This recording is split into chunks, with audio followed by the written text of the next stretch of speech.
Don தமிழொலியின் இரவு நேர பிரதான செய்திகளோடு இணைந்திருக்கின்றோம். முதலில் தலைப்புச் செய்திகள்.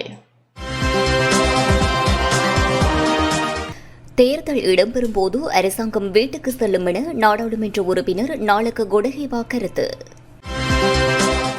எதிர்க்கட்சித் தலைவர் நாளை யாழ்ப்பாணத்திற்கு விஜயம். ரயில்வே லோகோமோட்டிவ் பொறியியலாளர்கள் சங்க சாரதிகளின் பணி புறக்கணிப்பு போராட்டம் தொடர்கின்றது. சூழல் பாதுகாப்பு தினத்தை முன்னிட்டு மட்டக்களப்பில் விழிப்புணர்வு நடைபவனி. கடந்த மாதம் வெளிநாட்டு தொழிலாளர்களின் பண அனுப்பல் நடவடிக்கை 475.7 மில்லியன் அமெரிக்க டாலராக பதிவாகியது. டென்மார்க் பிரதமர் மீது நபரொருவர் தாக்குதல்.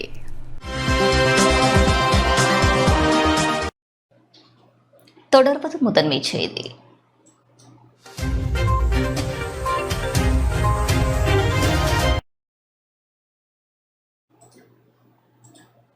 தேர்தல் இடம்பெறும்போது அரசாங்கம் வீட்டுக்கு செல்லும் என நாடாளுமன்ற உறுப்பினர் நாளக்க கொடஹேவா தெரிவித்துள்ளார். தேர்தல் இடம்பெறும்போது தற்போதைய அரசாங்கத்திற்கு வீட்டுக்கு செல்ல நேரிடும் என நாடாளுமன்ற உறுப்பினர் நாளக்க கொடஹேவா தெரிவித்துள்ளார். கொழும்பில் இன்று இடம்பெற்ற ஊடகவியலாளர் சந்திப்பின் போதே அவர் இதனை தெரிவித்துள்ளார்.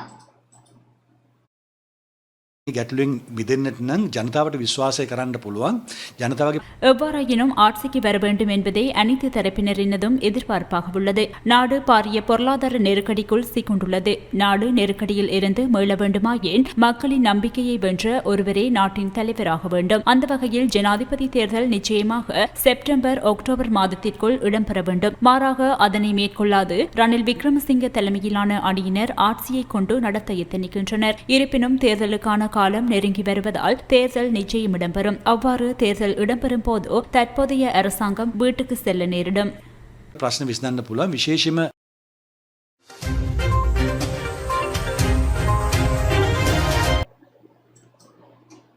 எதிர்க்கட்சித் தலைவர் நாளை யாழ்ப்பாணத்திற்கு விஜயம் செய்யவுள்ளார். எதிர்க்கட்சித் தலைவர் சஜித் பிரேமதாச நாளை யாழ்ப்பாணம் மற்றும் கிளிநொச்சிக்கு விஜயம் செய்யவுள்ளார். பிரபஞ்சம் ஸ்மார்ட் வகுப்பறை வசதிகள் மற்றும் பாடசாலை பஸ் வழங்கும் வேலை திட்டங்களில் பங்கேற்பதற்காக அவரது இந்த விஜயம் அமைந்துள்ளதாக எதிர்க்கட்சித் தலைவரின் ஊடகப் பிரிவு தெரிவித்துள்ளது. அதற்கிணங்க யாழ் மாவட்டத்தில் 13 பாடசாலைகளுக்கு 1,177,000 ரூபாய் பெறுமதியான கணினிகள், அச்சு இயந்திரங்கள், ஸ்மார்ட் வகுப்பறை உபகரணங்கள் மற்றும் ஸ்மார்ட் திரைகள், அகராதிகள் என்பன வழங்கி வைக்கப்பட உள்ளன. மேலும் பாடசாலையொன்றுக்கு 50 லட்சம் ரூபாய் மதிப்பிலான பஸ் ஒன்றும் வழங்கி வைக்கப்பட உள்ளது. பிரபஞ்சம் ஸ்மார்ட் வகுப்பறைகள் திட்டத்தின் கீழ் இதுவரை 224 பாடசாலைகளுக்கு 224 ஸ்மார்ட் வகுப்பறைகள் வழங்கி வைக்கப்பட்டுள்ளதுடன் இதுவரை 2,502 லட்சம் ரூபாய் இதற்காக செலவிடப்பட்டுள்ளதாகவும், பிரபஞ்சம் பஸ் வழங்கும் திட்டத்தின் கீழ் 87 பாடசாலைகளுக்கு 50 லட்சம் ரூபாய் பெறுமதியான 87 பஸ்கள் வழங்கி வைக்கப்பட்டுள்ளதோடு 4,242 லட்சம் ரூபாய் இதற்காக செலவிடப்பட்டுள்ளதாகவும் எதிர்க்கட்சியின் தலைவரின் ஊடகப் பிரிவு குறிப்பிட்டுள்ளது.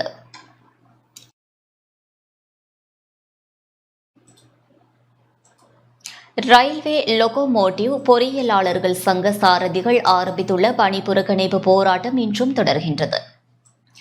ரயில் சாரதிகள் ஆரம்பித்துள்ள வேலைநிறுத்த போராட்டம் இன்றைய தினமும் முன்னெடுக்கப்பட்டு வருவதாக லோகோமோட்டிவ் ஆபரேட்டிங் இன்ஜினியர் சங்கத்தின் செயலாளர் SRCM சேனதநாயக்க தெரிவித்துள்ளார். இந்த வேலைநிறுத்த போராட்டத்தின் காரணமாக 30 ரயில் சேவைகள் ரத்து செய்யப்பட்டுள்ளன. ரயில் பொறியியலாளர்களின் 2ஆம் கட்ட பதவி உயர்வு வழங்கப்படுவதில் ஏற்பட்டுள்ள காலதாமதம் உள்ளிட்ட சில காரணங்களுக்கான தீர்வை வலியுறுத்தியே அவர்கள் வேலைநிறுத்த போராட்டத்தை ஆரம்பித்துள்ளனர். வேலைநிறுத்தத்தின் காரணமாக நேற்றைய தினம் பல ரயில் சேவைகள் ரத்தாகியிருந்தன. அதேபோன்று இன்றைய தினமும் 30 ரயில் சேவைகள் ரத்தாகியுள்ளமையினால் பயணிகள் பெரும் அசௌகரியத்தை எதிர்கொண்டுள்ளனர். இத்தகைய பின்னணியில் ஊடகங்களுக்கு கருத்து தெரிவித்த லோகோமோட்டிவ் ஆபரேட்டிங் இன்ஜினியர் சங்கத்தின் செயலாளர் SRCM சேனதநாயக்க, நிர்வாகத்தினர் ஓய்வு பெற்றவர்களை அழைத்து ரயிலை ஓட்ட நடவடிக்கை எடுக்க உள்ளதாக கூறுகின்றனர். இத்தகைய நடவடிக்கைகளினூடாக எம்முடைய தொழிற்சங்க நடவடிக்கையை இடைநிறுத்த முடியாது. இவ்வாறாக முயற்சிகளை மேற்கொண்டால் நாம் ஏனைய தொழிற்சங்க உறுப்பினர்களையும் இந்த வேலைநிறுத்த போராட்டத்தில் இணைத்துக் கொள்வோம்.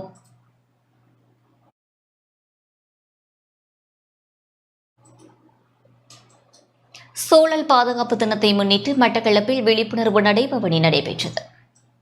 சர்வதேச சூழல் பாதுகாப்பு தினத்தை முன்னிட்டு மாபெரும் சிரமதான பணியும் சூழல் பாதுகாப்பு விழிப்புணர்வு நடைபவனியும் மட்டக்களப்பு நகரில் இன்று முன்னெடுக்கப்பட்டது.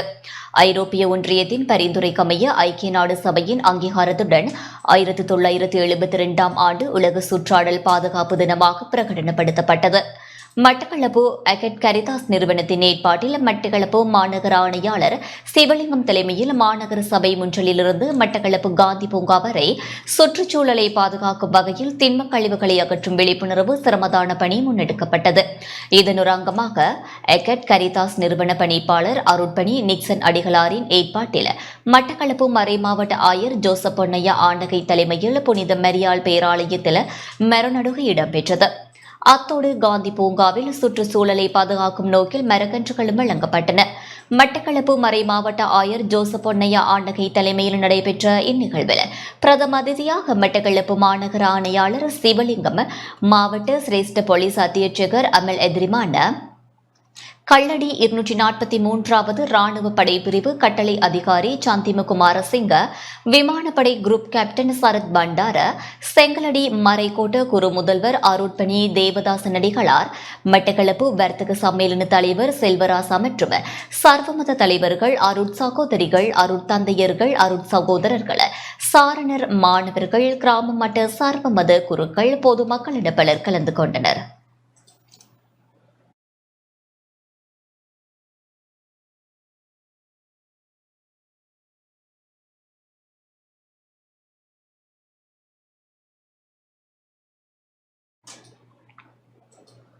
கிளிநொச்சியில் புதையல் தோண்ட முயற்சித்த குற்றச்சாட்டில் 5 பேர் நேற்றிரவு கைது செய்யப்பட்டுள்ளனர். கிளிநொச்சி வட்டக்கச்சி ராமநாதபுரம் போலீஸ் பிரிவுக்குட்பட்ட அழகாபுரி பகுதியில் புதையல் தோண்ட முயற்சித்த குற்றச்சாட்டில் 5 பேர் கைது செய்யப்பட்டனர். போலீஸ் விசேட அதிரடி படையினருக்கு கிடைத்த ரகசிய தகவலை அடுத்து நேற்றிரவு 7 மணிக்கு வாகனம் ஒன்றை சோதனைக்கு உட்படுத்திய போது புதையல் தோண்டுவதற்கு பயன்படுத்தப்படுகின்ற உபகரணங்கள் மீட்கப்பட்டன. 2 ஸ்கேனர்கள் மற்றும் சில கருவிகளும் இதன்போது மீட்கப்பட்டதுடன் சம்பவத்துடன் தொடர்புடைய 5 பேர் கைது செய்யப்பட்டனர். மீட்கப்பட்ட பொருட்களுடன் சந்தேக நபர்கள் கிளிநொச்சி ராமநாதபுரம் போலீசாரிடம் ஒப்படைக்கப்பட்டுள்ளனர். இதனிடையே கொழும்பு போலீஸ் தலைமை அலுவலகத்தின் பிரதான போலீஸ் பரிசோதகர் ஒருவரும் இதில் அடங்குவதாக கிளிநொச்சி ராமநாதபுரம் போலீசார் தெரிவித்தனர்.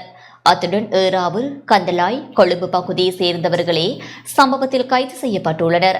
சம்பவம் தொடர்பான மேலதிக விசாரணைகளை ராமநாதபுரம் போலீசார் மேற்கொண்டு வருகின்றனர்.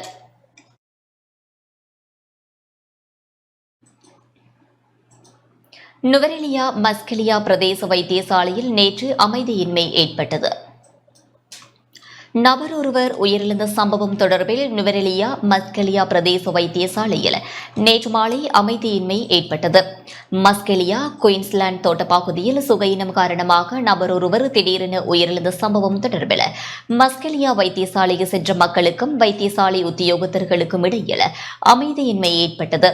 32 வயதான 3 பிள்ளைகளின் தந்தை ஒருவர் திடீர் சுகையினம் அடைந்தமையால் உடனடியாக வைத்தியசாலைக்கு கொண்டு செல்லப்பட்டு 30 நிமிடங்கள் ஆன போதும் சிகிச்சையும் அளிக்கப்படவில்லை எனவும் அந்த சந்தர்ப்பத்தில் அங்கு மருத்துவர் இல்லை எனவும் மக்கள் முரண்பட்டதுடன் குறித்த நபர் உயிரிழந்த பின்னரே மருத்துவர் வருகை தந்ததாகவும் மக்கள் தெரிவித்தனர். உயிரிழந்த நபரின் பிரேத பரிசோதனை டிகோயா கிளங்கன் வைத்தியசாலையில் இடம்பெற்ற பின்னர் சடலம் உறவினர்களிடம் ஒப்படைக்கப்பட்டதுடன் குறித்த நபர் இருதய நோய் காரணமாக உயிரிழந்துள்ளதாக பிரேத பரிசோதனை அறிக்கையில் தெரியவந்துள்ளதாக போலீசார் குறிப்பிட்டுள்ளனர். இந்த விடயம் தொடர்பில் மஸ்கெலியா வைத்தியசாலை வைத்திய அதிகாரி கருத்து வெளியிடுகையில் வைத்தியசாலையில் அனுபவம் உள்ள உத்தியோகத்தர்கள் இருப்பதாகவும் குறித்த நோயாளி உயிரிழந்த நிலையிலேயே வைத்தியசாலைக்கு கொண்டுவரப்பட்டதாகவும் தெரிவித்தார்.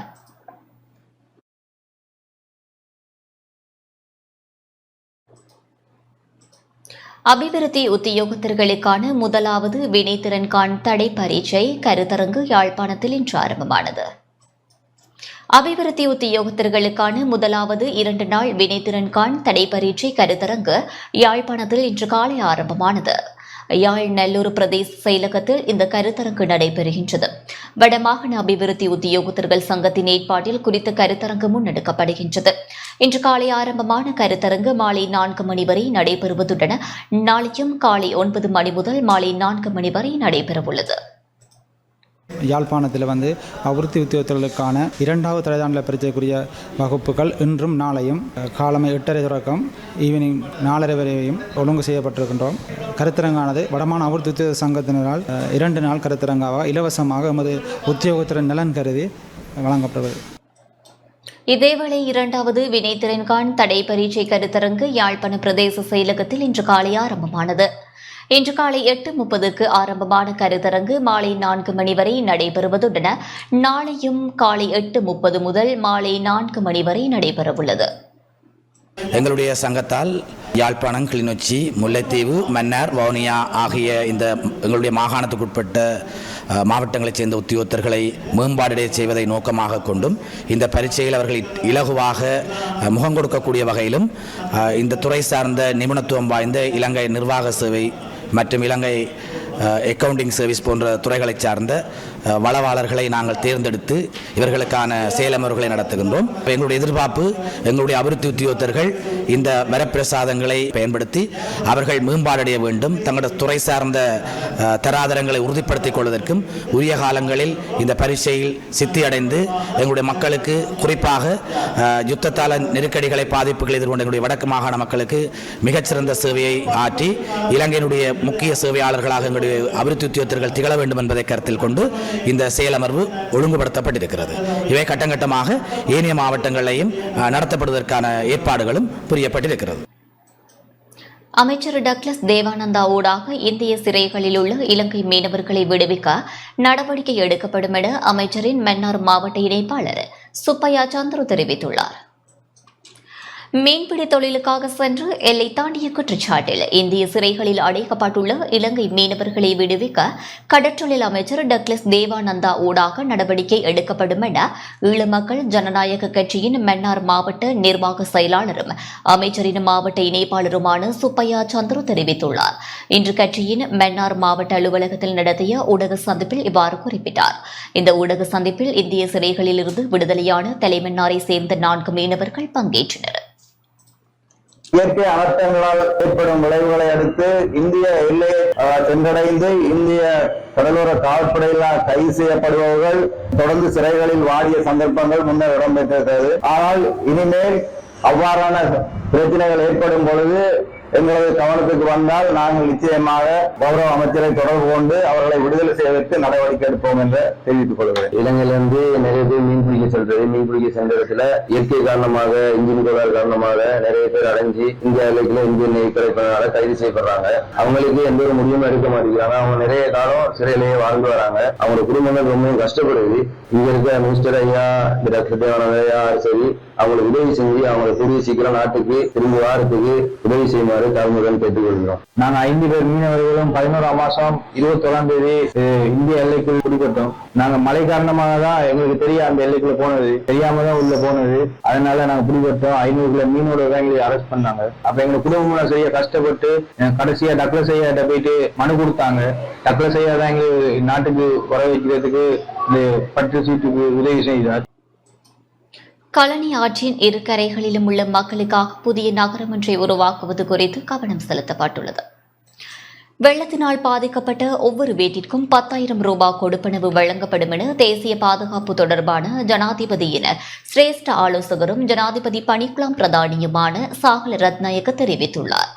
வீட்டை சுத்தம் செய்வதற்கு இந்த பணம் வழங்கப்படுவதாகவும் அனர்த்தம் காரணமாக பகுதியளவில் அல்லது முழுமையாக சேதமடைந்த அனைத்து வீடுகள் மற்றும் கட்டிடங்கள் குறித்த மதிப்பீடு அறிக்கைகள் கிடைத்த பின்னர் அடுத்த நடவடிக்கைகள் உடனடியாக செயற்படுத்தப்படும் எனவும் அவர் தெரிவித்துள்ளார். சீரற்ற காலநிலையினால் பாதிக்கப்பட்ட கொலன்னாவு பிரதேச மக்களின் நலன்களை தேடி எறியும் நோக்கில் கண்காணிப்பு விஜயத்தை மேற்கொண்ட போதே சாகல ரத்நாயக்க இதனை குறிப்பிட்டுள்ளார். வெள்ளத்தால் பாதிக்கப்பட்ட மக்களின் வீடுகளை பார்வையிட்ட சாகல ரத்நாயக்க பாதிக்கப்பட்ட மக்கள் சார்பாக கொலன்னாவு ஸ்ரீ சமுத்தராஜா புராண விகாரையில் நடைபெற்ற நடமாடும் மருத்துவ முகாமிற்கு சென்று பணிகளை பார்வையிட்டார். அதன் பின்னர் கொலன்னாவு பிரதேச செயலகத்தில் நடைபெற்ற பாதிக்கப்பட்ட மக்களுக்கு நிவாரணம் வழங்கும் அரசாங்கத்தின் வேலை திட்டத்தின் முன்னேற்றம் மற்றும் எதிர்கால செயற்பாடுகள் தொடர்பில் ஆராயும் கலந்துரையாடலிலும் அவர் கலந்து கொண்டார். நாடாளுமன்ற உறுப்பினர் பிரேமநாத் சி தொளபத், ஜனாதிபதி தொழிற்சங்க பணிப்பாளர் நாயகம் சமன் ரத்னபிரியா மற்றும் கொலன்னாவு பிரதேச சபையின் முன்னாள் உறுப்பினர்கள் மற்றும் ஏனைய அரசியல் பிரதிநிதிகள் மற்றும் அரசு அதிகாரிகள் இவ்விஜயத்தில் கலந்து கொண்டனர்.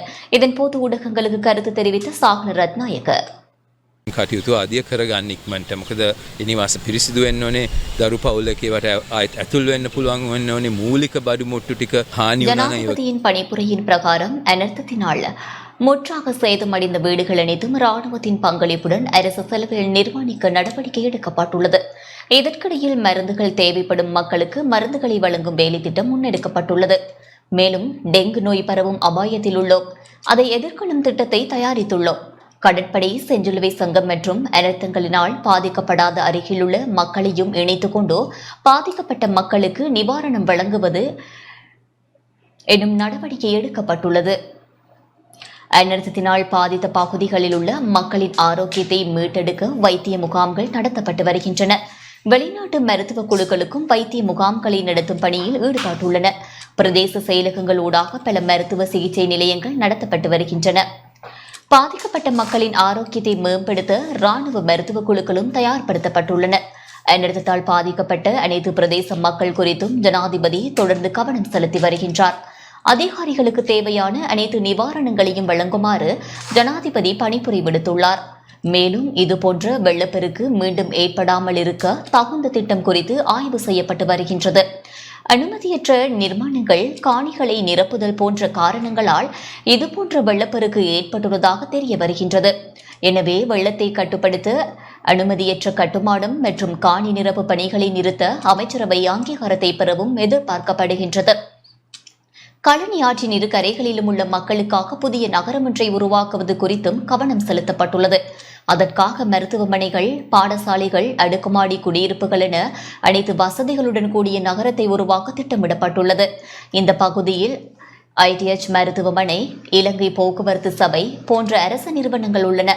எனவே புதிய நகரை உருவாக்குவது குறித்து இப்பகுதி மக்களுடன் கலந்துரையாடி எதிர்கால செயற்பாடுகளை நடைமுறைப்படுத்த எதிர்பார்க்கப்படுகின்றது. இங்கு அனைவரின் இணக்கப்பாட்டுடன் சரியான வேலை திட்டத்தை நடைமுறைப்படுத்த நாம் எதிர்பார்க்கின்றோம். அடுத்த 10 ஆண்டுகளுக்குள் இத்திட்டம் வெற்றியடையும் என எதிர்பார்க்கப்படுகின்றது.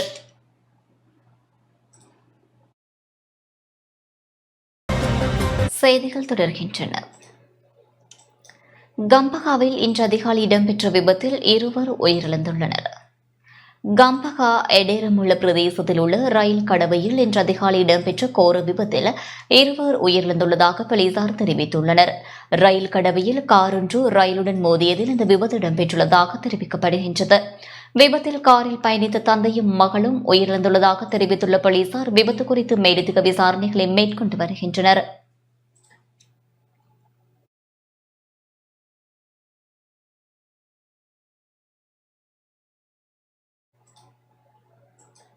தேர்தல் நிச்சயம் இடம்பெற வேண்டும் என நாடாளுமன்ற உறுப்பினர் திசா அத்தநாயக்க தெரிவித்துள்ளார்.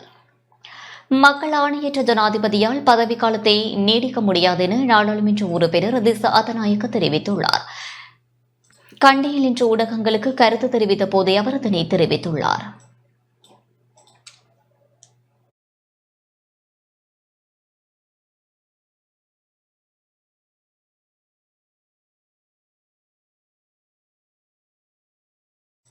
நாட்டு மக்களின் வாக்களிக்கும் உரிமையை முடக்க அரசாங்கம் பல விடயங்களை முன்னெடுத்து வருகின்றது.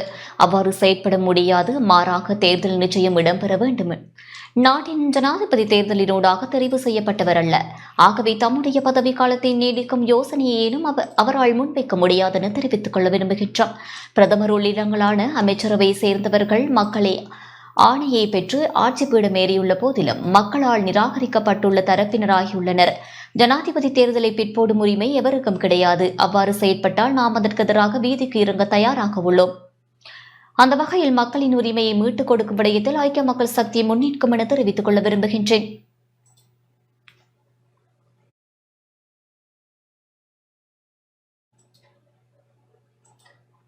ஃபெரிக்ஸ் அமைச்சர்கள் அமர்வில் வெளிவிவகாரத்துறை அமைச்சர் கலந்து கொள்ளவுள்ளார். ஃபெரிக்ஸ் அமைச்சர்கள் அமர்வில் கலந்து கொள்ளவுள்ளதாக வெளிவிவகாரத்துறை அமைச்சர் அலி சப்ரி ரஷ்யாவிற்கான விஜயத்தை மேற்கொள்ளவுள்ளதாக வெளிவிவகார அமைச்சு தெரிவித்துள்ளது. வெளிவிவகாரத்துறை அமைச்சினால் இன்று வெளியிடப்பட்டுள்ள ஊடக அறிக்கையிலேயே இந்த விடயம் தெரிவிக்கப்பட்டுள்ளது. ரஷ்யாவின் வெளிவிவகாரத்துறை அமைச்சரின் அழைப்பின் பேரிலேயே அவர் ரஷ்யாவிற்கான பயணத்தை மேற்கொள்ளவுள்ளார். இந்த மாநாடு எதிர்வரும் 11ஆம் தேதி ரஷ்யாவின் நிஸ்னி நோகோரோடில் நடைபெறவுள்ளது. அதன்போது இந்து சமுத்திர ட்ரீம் அமைப்பின் தலைவரையும் சந்தித்து கலந்துரையாடவுள்ளார். நியாயமான உலகளாவிய வளர்ச்சி மற்றும் பாதுகாப்பிற்கான பன்முகத்தன்மையை வலுப்படுத்தல் என்ற கருப்பொருளின் கீழ் ரஷ்யா பிரிக்ஸ் அமைச்சர்கள் மாநாடு இடம்பெறவுள்ளது. குளோபல் சவுத் நாடுகளின் வெளிவிவகார அமைச்சரின் சந்திப்பின் போது அமைச்சர் அலி சப்ரே உலகளாவிய நிர்வாகத்தை சீர்திருத்துவதில் நிலையான வளர்ச்சியை உறுதி செய்து உலகளாவிய பாதுகாப்பை மேம்படுத்துவதில் பிரிக்ஸ் மற்றும் குளோபல் சவுத்தின் பங்கு பற்றிய அறிக்கையை வழங்கவுள்ளார். இதன்போது ஏனைய நாடுகளின் அமைச்சர்களுடனான இருதரப்பு சந்திப்புகளை அமைச்சர் நடத்துவார் என்றும் எதிர்பார்க்கப்படுகின்றது.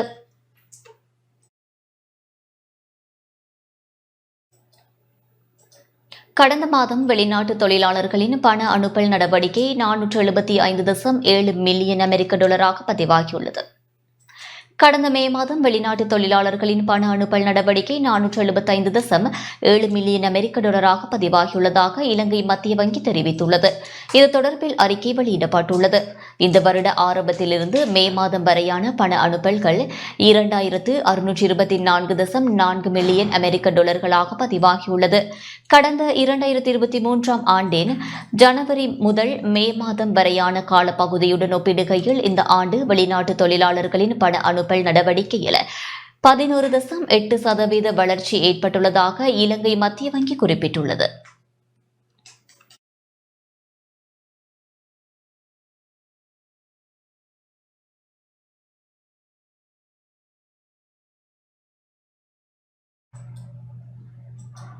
சமத்துவம் மற்றும் சமூக நீதிக்கான நடைபயணம் இன்று யாழ்ப்பாணத்தில் முன்னெடுக்கப்பட்டது. சமத்துவம் மற்றும் சமூக நீதியை அடிப்படையாக கொண்டு சுயமரியாதை நடைபயணம் ஒன்று இன்று காலை யாழ்ப்பாணத்தில் முன்னெடுக்கப்பட்டது. யாழ்ப்பாணம் மத்திய பேருந்து நிலையம் முன்பாக ஆரம்பமான நடைபயணம் சத்திர சந்தையை நோக்கி பயணித்து பண்ணை வீதி ஊடாக போலீஸ் நிலைய வீதி பொது நூலகம் முன்பாக சுயமரியாதை நடைபயணம் நிறைவடைந்தது. இந்த நடைபயணத்தில் இலங்கைக்கான கனேடிய உயர்ஸ்தானிகர் எரிக் வாஸ் உட்பட தூதரக அதிகாரிகள் என பலரும் பங்கேற்றனர்.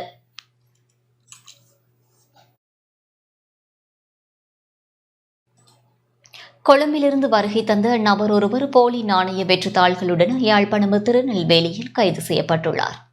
கொழும்பிலிருந்து வருகை தந்த நபர் ஒருவர் போலி நாணய வெற்றுத்தாள்களுடன் யாழ்ப்பாணம் திருநெல்வேலி பகுதியில் கோப்பாய் போலீசாரால் கைது செய்யப்பட்டுள்ளார். கடந்த வியாழக்கிழமை கொழும்பிலிருந்து தனது குடும்பத்துடன் அரியாலை பகுதிக்கு வருகை தந்த நபர் வீடொன்றை வாடகைக்கு எடுத்து தங்கியிருந்துள்ளார்.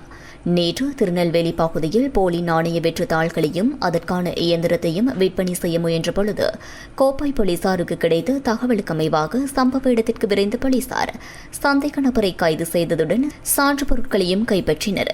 அதனையடுத்து சந்தேக நபர் தங்கியிருந்த வீட்டில் சோதனையிட முற்பட்ட நிலையில் வீட்டிலிருந்து குடும்பத்தினர் தப்பிச் சென்றமை தெரிய வந்துள்ளது. மட்டக்களப்பு காத்தான்குடியில் போலீசாரின் சுற்றிவளைப்பு நடவடிக்கையின் போது ஐஸ் மற்றும் போதை மாத்திரைகளுடன் 5 கைது செய்யப்பட்டுள்ளதாக காத்தான்குடி போலீஸ் நிலைய பொறுப்பதிகாரி ஜி கஜநாயக்க தெரிவித்துள்ளார். நேற்றிரவு ஹைராத் நகர், டெலிகாம் வீதி, கடற்கரை வீதி, நூரானியா பிரதேசங்களில் திடீர் சுற்றிவளைப்பு மேற்கொள்ளப்பட்டது. சந்தேக நபர்களை சட்ட நடவடிக்கைக்கு உட்படுத்த உள்ளதாக போலீசார் தெரிவித்தனர். யாழ்ப்பாணம் வடமராட்சி கிழக்கு குடத்தனை மாளிகை திடல் பகுதியில் நேற்று நண்பகல் சட்டவிரோத கசிப்பு உற்பத்தி மற்றும் விற்பனையில் ஈடுபட்ட குற்றச்சாட்டில் 3 கைது செய்யப்பட்டுள்ளனர். சட்டவிரோதமாக கசிப்பு உற்பத்தி மற்றும் விற்பனை இடம்பெறுவதாக கிடைத்த தகவலுக்கமைய குறித்த பகுதியில் உள்ள பல வீடுகளில் சோதனை நடாத்தப்பட்டுள்ளது. இதன்போது வீடொன்றில் கைது செய்யப்பட்ட 3 மருதங்கணி போலீஸ் நிலையத்தில் தடுத்து வைக்கப்பட்டுள்ளனர். இதனிடையே வீடுகள் சோதனையிடப்பட்ட போது வீடொன்றில் பெண் ஒருவர் போலீசாரினால் தாக்கப்பட்ட நிலையில் குறித்த பெண் பருத்தித்துறை ஆதார வைத்தியசாலையில் அனுமதிக்கப்பட்டுள்ளதாக எமது செய்தியாளர் தெரிவித்தார்.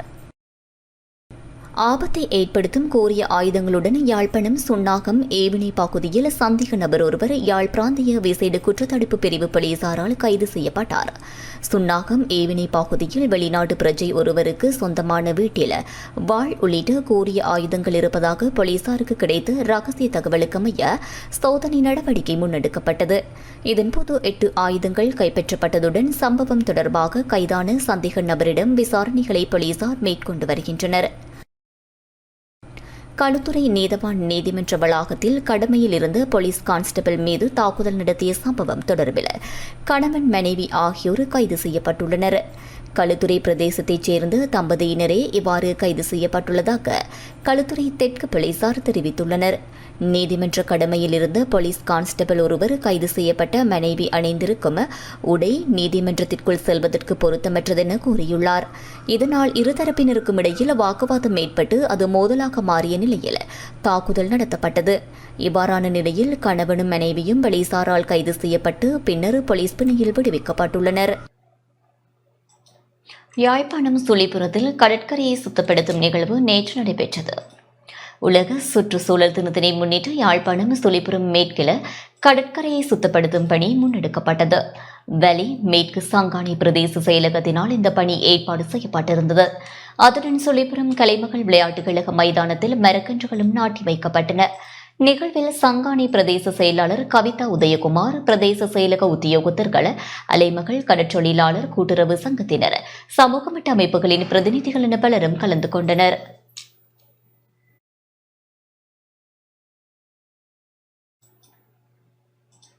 பாதுகாப்பு படைகளின் பிரதானி சவேந்திர சில்வாவின் சேவை காலம் நீடிக்கப்பட்டுள்ளது.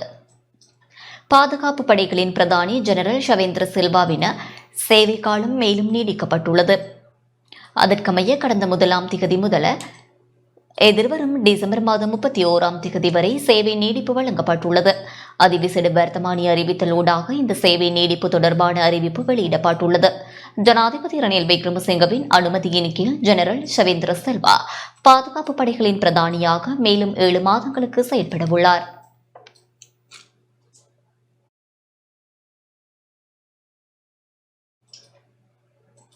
சாதாரணதர பரீட்சை விடைத்தாள்களை திருத்தும் பணி இன்று ஆரம்பிக்கப்பட்டுள்ளது. 2023ஆம் ஆண்டுக்கான கல்வி பொதுதராதர சாதாரணதர பரீட்சை விடைத்தாள்களை திருத்தும் பணி இன்று ஆரம்பிக்கப்பட்டுள்ளது. விடைத்தாள்களை திருத்தும் பணி நேற்று ஆரம்பமாகவிருந்த நிலையில் நாட்டில் நிலவும் சீரற்ற காலநிலை காரணமாக இன்று வரை பிற்போடப்பட்டதாக பரீட்சை ஆணையாளர் நாயகம் அமித் ஜெயசுந்தர குறிப்பிட்டார். அதற்கமைய இன்றைய தினம் விடைத்தாள்களை திருத்தும் பணி ஆரம்பிக்கப்பட்டுள்ளது. அந்த வகையில் 2023ஆம் ஆண்டுக்கான சாதாரணதர பரீட்சை கடந்த மே மாதம் 6ஆம் திகதி முதல் 15ஆம் திகதி வரை இடம்பெற்றமை குறிப்பிடத்தக்கது. சீரற்ற காலநிலை காரணமாக 6 மாவட்டங்களுக்கு மண்சரிவு அபாய எச்சரிக்கை விடுக்கப்பட்டுள்ளது. நாட்டில் தற்போது நிலவும் சீரற்ற காலநிலை காரணமாக 6 மாவட்டங்களுக்கு மண்சரிவு அபாய எச்சரிக்கை விடுக்கப்பட்டுள்ளதாக தேசிய கட்டட ஆராய்ச்சி நிறுவனம் தெரிவித்துள்ளது. அந்த வகையில் கொழும்பு, காலி, களுத்துறை, கேகாலை, மாத்தறை மற்றும் ரத்தினபுரி ஆகிய மாவட்டங்களுக்கு இவ்வாறு மண்சரிவு அபாய எச்சரிக்கை விடுக்கப்பட்டுள்ளது.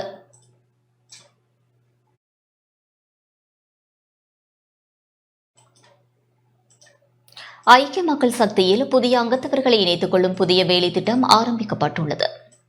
ஐக்கிய மக்கள் சக்தியில் 20 லட்சம் புதிய அங்கத்தவர்களை இணைத்துக் கொள்ளும் புதிய வேலை திட்டம் ஆரம்பிக்கப்பட்டுள்ளது.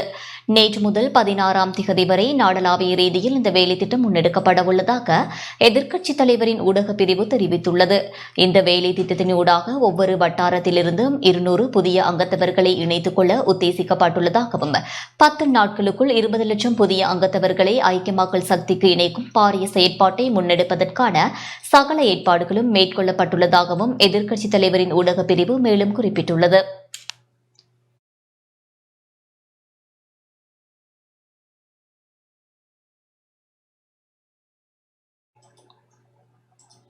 ஹெக்டர் கொப்பேகடுவ விவசாய ஆராய்ச்சி மற்றும் பயிற்சி நிறுவனத்தின் அப்போதைய அமைச்சரின் பாதுகாப்பு அதிகாரிகளுக்கான தங்குமிடத்திற்கான கட்டணத்தில் 1 கோடி ரூபாய் நிலுவையாக உள்ளதாக தெரிவிக்கப்படுகின்றது.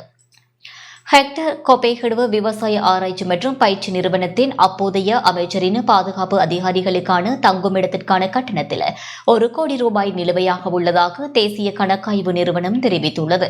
தேசிய கணக்காய்வு அலுவலகத்தினால் அண்மையில் வெளியிடப்பட்டுள்ள அறிக்கையிலேயே இந்த விடயம் தெரிவிக்கப்பட்டுள்ளது. கடந்த 2015ஆம் ஆண்டு மே மாதம் தொடக்கம் 2018ஆம் ஆண்டு ஜூலை மாதம் வரை அறவிடப்படாமல் இருந்துள்ளமை தெரியவந்துள்ளது. இத்தகைய பின்னணியில் பணம் வசூலிக்கப்படாமைக்கான எந்த சட்ட நடவடிக்கையும் எடுக்கப்படவில்லை எனவும் சுட்டிக்காட்டப்பட்டுள்ளது. ஹெக்டர் கொப்பேகடுவ விவசாய ஆராய்ச்சி மற்றும் பயிற்சி நிறுவனத்தின் 2022 ஆண்டு அறிக்கையில் உள்ளடக்கப்பட்டுள்ள கணக்காய்வு அறிக்கையில் இந்த தகவல் குறிப்பிடப்பட்டுள்ளது.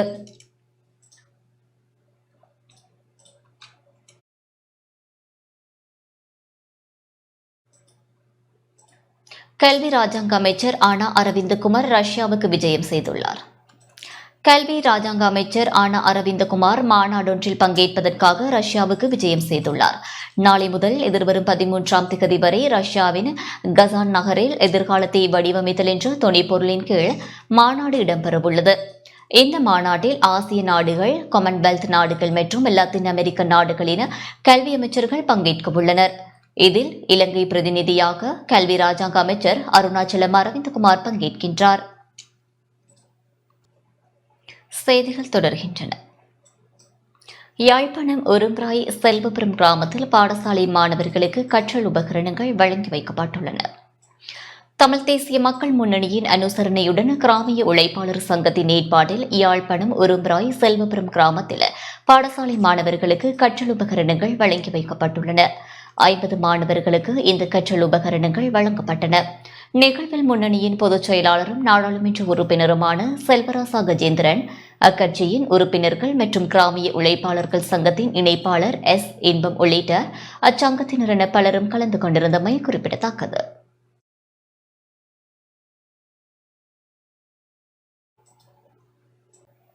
இத்துடன் செய்திகள் நிறைவுக்கு வருகின்றன. தொடர்ந்தும் டான் தமிழொலி வழங்கும் நிகழ்ச்சிகளோடு இணைந்திருங்கள்.